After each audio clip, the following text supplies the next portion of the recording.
Welcome to Speakeasy. I'm Hayley. And I'm Jenny.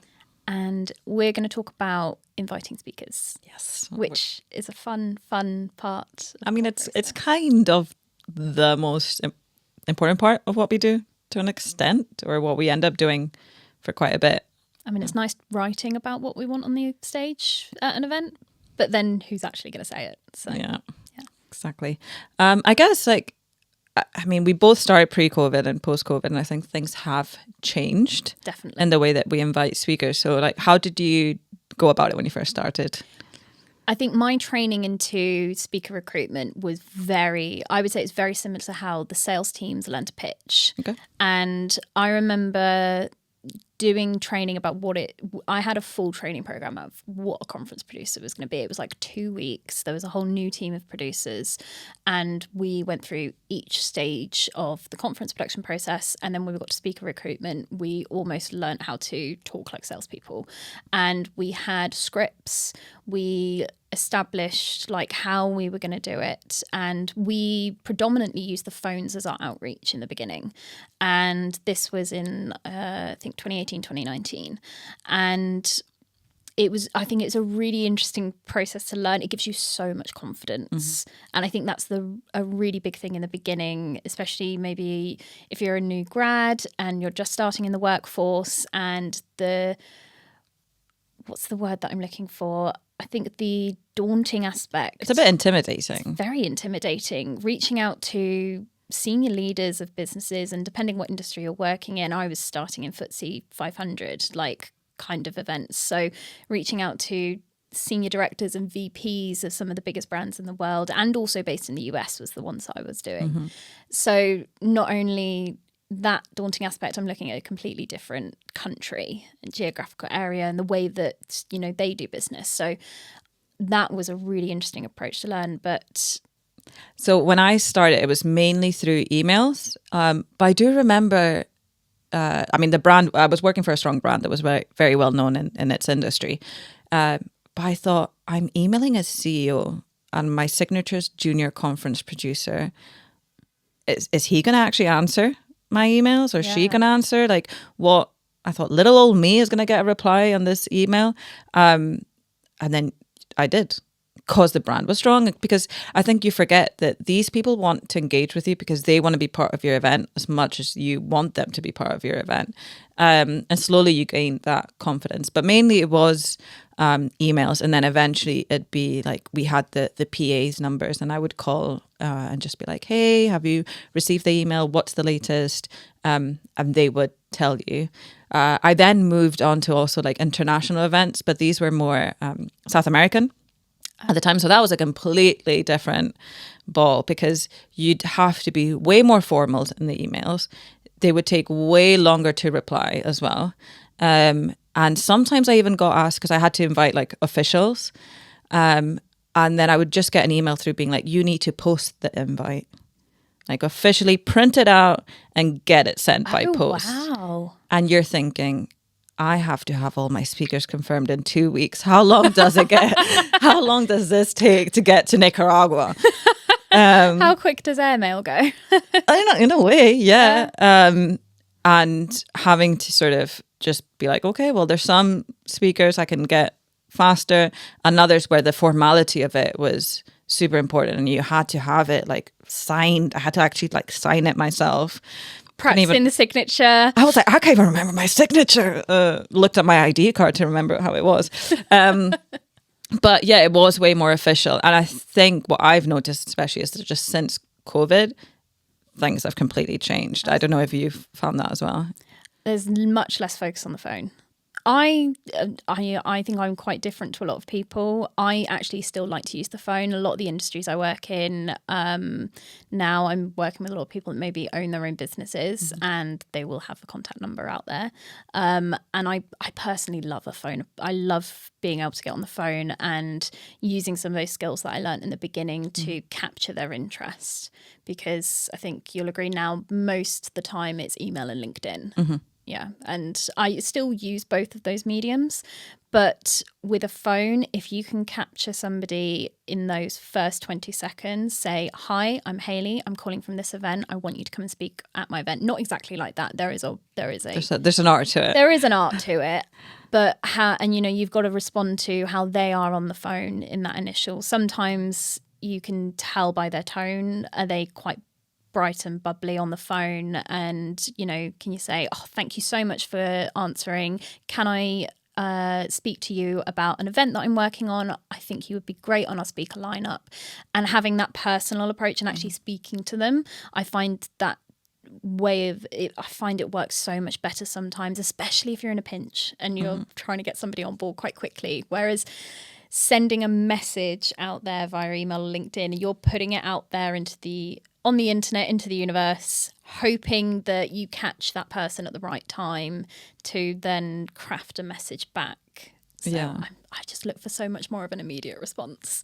To be honest, I mean, I don't call as much, but just mainly because the amount of times I've called and not got answers, but maybe it was just the industry I was working in, like people don't pick up their phone as much. I do find a lot of times in the industries I've worked, people basically are fully booked the whole day. It's like teams back to back to back, so they're not checking their phones as much. I mean, a director I'm thinking of the Greenish, you're not going to get the phone number of a director at Octopus. You're not just going to pull that off the internet. That's not going to... And when you do have the phone number, I'm very much like, this is precious and I cannot get them to block me. No. Whereas when I've done, for example, I've done events in insurance or with financial advisors, accountants, and if they've got their own practice, that phone number's out there online and they are manning the phones. They will answer the phone. So I capitalise on that fact. No, fair. I mean, I probably email more than anything. That's why also it's important to have the good data.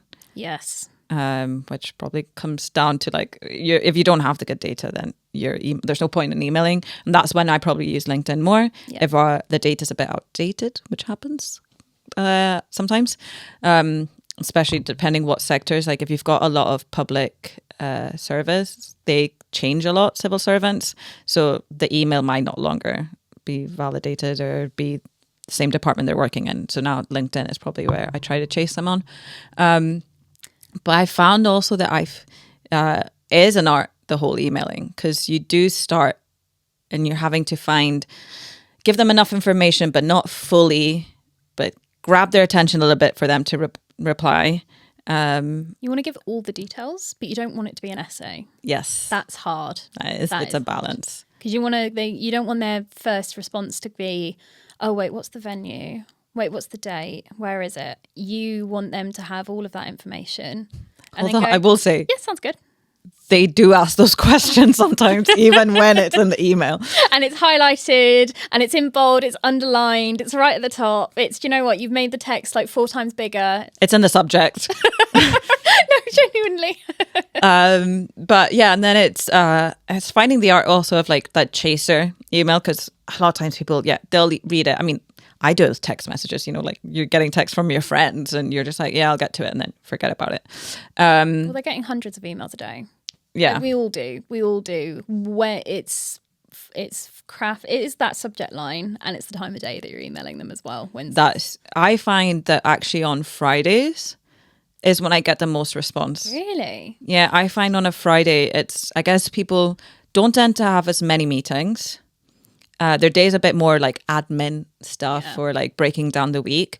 So when you come in with an invite, chances are they've got the time to read it. And maybe they'll just be like, oh, it's of interest, or let's chat. A lot of times I do not get a straight up, yes, I'll speak. I'll get let's have a meeting. And then in that meeting is when you convince them about it. But I find that almost as a win. If someone's already wanting to have a chat with me about the event, you've written enough to pique their interest. What about a LinkedIn message? Because that's harder. And there's lots of different ways you can do it. It's the connection requests with the add a note. Mm-hmm. Or if you've got a Sales Nav account and you've got credits, then you send off those, what really at the end of the day comes across as a promotional message, which I've received those messages. I very rarely reply to them, which I then realised that actually probably LinkedIn in-mail credits is not the way to go. Yeah. but you've got, is it 300 characters on an add a note? Something like that? I think so. Yeah, close to that. 300 characters is not a lot to say. Hi, name. I'm a producer at this event. I would love you to come and speak. Let's connect.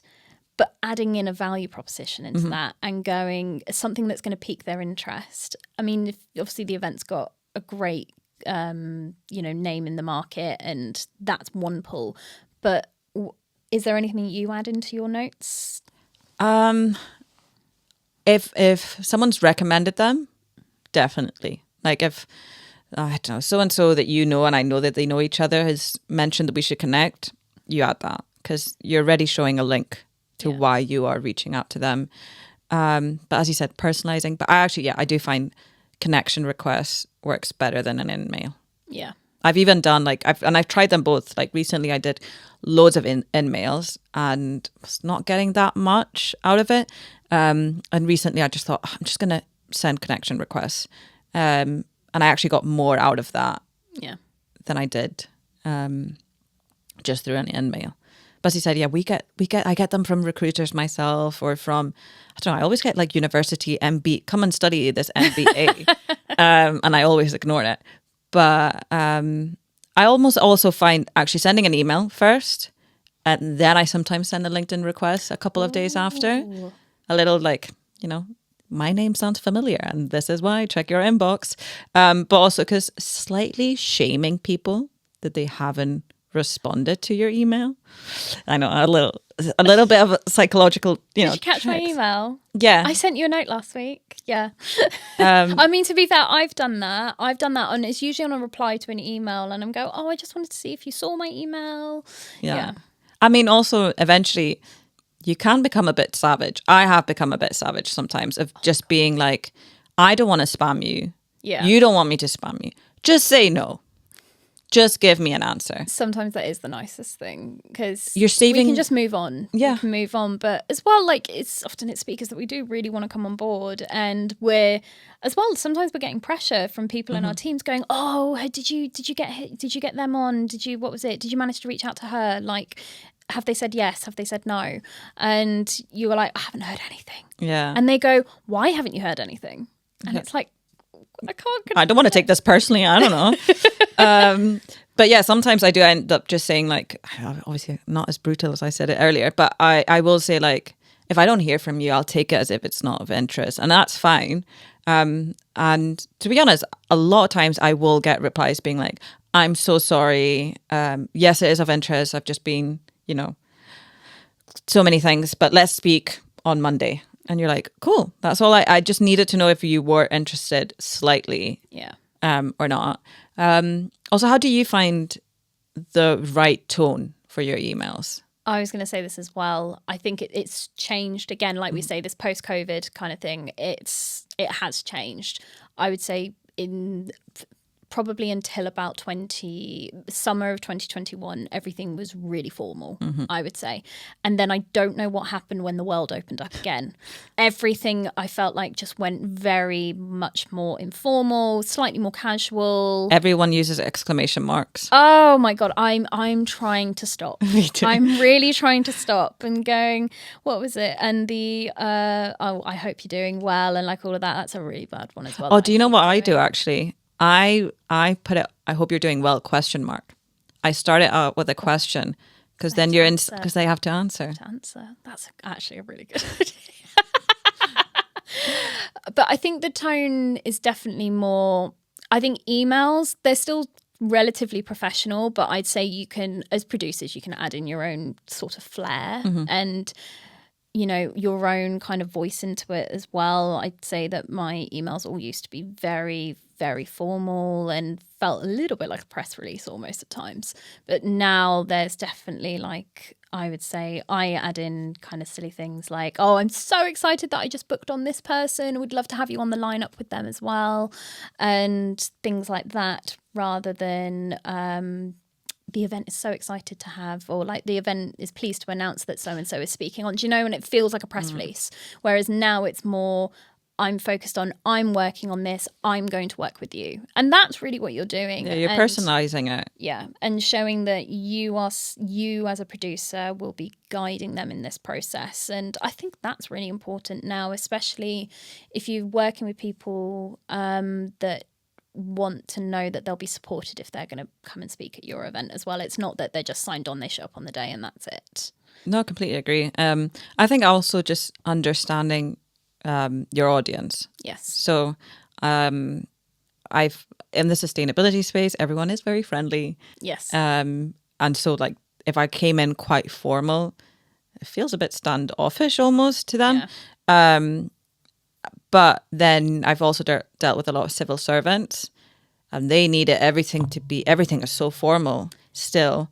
I mean, this is the final kind of point when we discussed this episode, was that actually we've both done a lot of work with government officials, civil servants, MPs, having to put those requests in, because that's not just a standard email. It's a contact form. There's usually information that we need to provide. It's a much lengthier process. And I know you've worked with quite a lot of different departments. I've done a lot in, I'd say, Department of Trade and pensions and money. But what's been your experience? Yeah, I found it also just sometimes you're having to speak to comms teams more and more. Yeah. And then that is going to be a completely different email as well, because you're going to have to sell it to them differently, because you're having to be friendly to them, but also give them all the information that they want so that they can make a decision and then maybe even find internal buy-in. But then with like ministers and stuff, yeah, you're having to justify a lot more why it's important for the minister to come to this event, because they're just thinking of the photograph that they're, on that day, so-and-so minister was at this event, and you're having to think on their mindset of why it's important for them to come to the event, whereas we know why we want them, and almost messaging it being like, so say, I don't know, currently you have this policy that you're pushing for and you're announcing in your ministry. Yeah. And basically you need to engage with my audience if you're wanting support for this policy. An example. I think I slightly disagree there, where they just only think of the photograph, in the sense of, I've worked with a number of departments where, like you say, they're pushing policy. They're really keen to actually engage with the audience a lot of the time. But I find you you feel it's forced. No, they will not send the minister. They'll send someone else. They'll send somebody else within the department. And I suppose it depends on what you're putting on stage and what you're talking about. If the minister is the front face of it, it's better to have the minister. Yeah.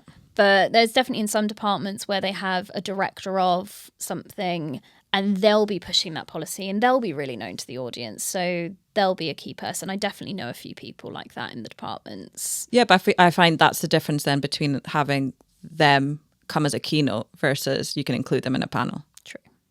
Do you know, like a minister? I've done that as well. I've definitely had that where, I'm thinking back when I did pensions events, we'd have the pension minister on stage, but then we'd also maybe have somebody else from the department on a panel talking, and they'll talk about the policy that they're going to be, putting forward with the various associations of that industry and maybe a key voice as well. And that's great. And that's a really nice, actually, I was just thinking that sounds like a very nice session. It's very balanced. Immediately went, yes, Hayley, that sounds very balanced. Well done. This imaginary panel, or maybe a panel that we did put on previously. But I guess that comes down to also what we were saying, like you sometimes will invite certain speakers and you have in your mind, I want them as a keynote of this or whatever. And they'll send someone that's a little bit more junior. I mean, not junior because they're still directors, but maybe not as high up as you want, and how you end up kind of adjusting your expectations and adjusting how that organization is going to turn up on your also event. What the business has asked for. Because often enough we get told from senior leaders, whether it's an editor or overall kind of event director for the division or something, and they say, we need the minister. Yeah. And then we go, okay, right, on it. Cool. And then I've had so many of those conversations. How's it going with the minister? We're working on it.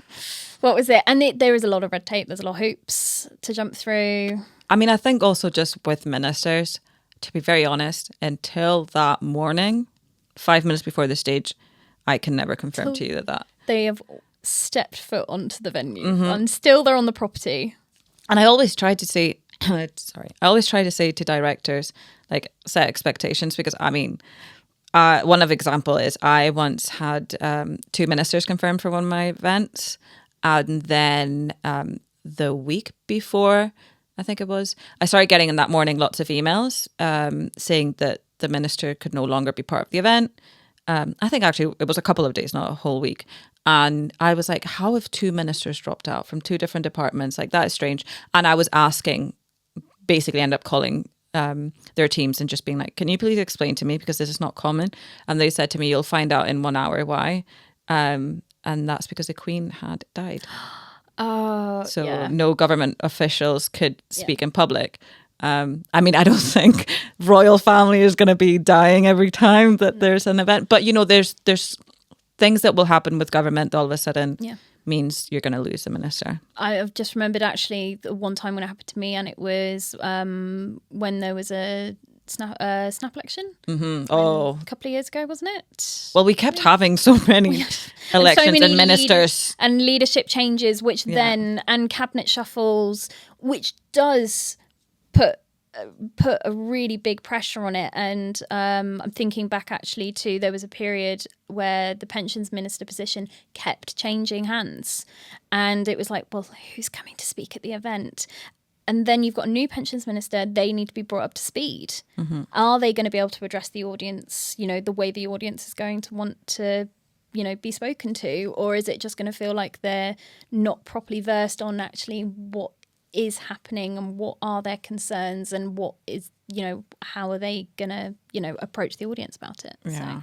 So I guess just to wrap things up, what would be like your... I'm conscious that maybe there's more junior people who listen to us, and we've both managed junior conference producers. So what would be like your one tip to them on how they maybe should go about inviting?